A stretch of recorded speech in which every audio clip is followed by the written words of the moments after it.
मैं बताने वाला हूँ आपको कि पहलगाम या बालटाल से आप अमरनाथ कैसे पहुँच सकते हैं और कहाँ कितना टाइम लगेगा और कैसे क्या होगा। मैं सब आपको बताने वाला हूँ, कहाँ कहाँ रुकना है, कैसे क्या करना है, मैं आज आपको सब बताने वाला हूँ।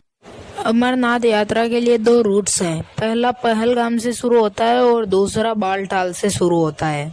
पहलगाम रूट को एक ऐतिहासिक रूट माना जाता है। हमसे अमरनाथ पहुंचने के लिए आपको 48 किलोमीटर की दूरी तय करनी होगी और उसमें लगभग एवरेज माने तो 4 से 5 दिन का समय लग सकता है आपको।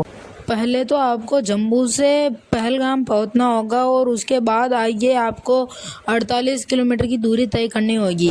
पहले तो आप चैनल को सब्सक्राइब कर लीजिए और लाइक कर दीजिए वीडियो को और कमेंट में बताइए कि आप कितनी बार अमरनाथ के लिए यात्रा कर चुके हैं। पहलगाम से 16 किलोमीटर की दूरी तय करने के बाद आप पहुंचेंगे चंदनवाड़ी। फिर उसके बाद आपको 13 किलोमीटर की चढ़ाई और तय करनी होगी और 13 किलोमीटर की चढ़ाई तय करने के बाद आप पहुंचेंगे शेषनाग।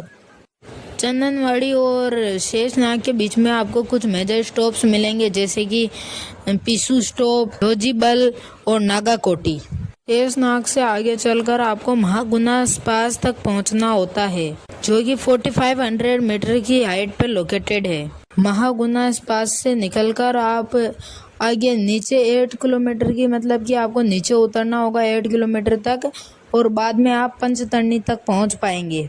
पंचतरणी से 3 किलोमीटर आगे चलकर आपको संगम मिलेगा, जो कि मतलब कि बालटाल से निकला हुआ रास्ता होता है ना, वो ही पंचतरणी से 3 किलोमीटर आगे जाने के बाद आपको मिल जाएगा।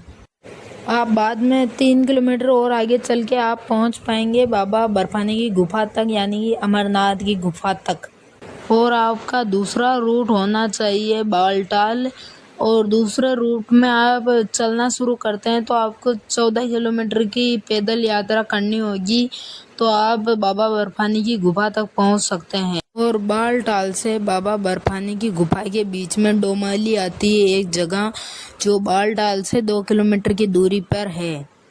बालटाल और अमरनाथ के बीच में 14 किलोमीटर का गैप है, पर वो बहुत रिस्क है क्योंकि उस जगह पे कीचड़ भी बहुत होता है, फिसलन भरा, और बर्फ की पहाड़ होती है उधर, और रास्ता पतला है और बहुत चढ़ाई होती है, इसलिए उसको कठिन रूट माना जाता है। ज़्यादातर आम तौर पर जो मतलब कि भक्त मतलब फ्री रहते हैं, जिनके पास बहुत समय है, वो पहलगाम से ही मतलब रूट तय करना पसंद करते हैं, और जिन भक्तों के पास समय नहीं होता वो बालटाल से ही रूट करना पसंद करते हैं, क्योंकि 4 दिनों में आपको उनकी यात्रा पूरी ही कंप्लीट हो जाती है बालटाल से रूट तय करने पर, क्योंकि उधर 14 किलोमीटर की लंबाई है, इसलिए जल्दी तय कर पाते हैं बालटाल से दूरी। चैनल पर नए हो तो सब्सक्राइब कर दीजिए और लाइक करें और कमेंट में बताइए कि आप किस रूट से जाना पसंद करेंगे।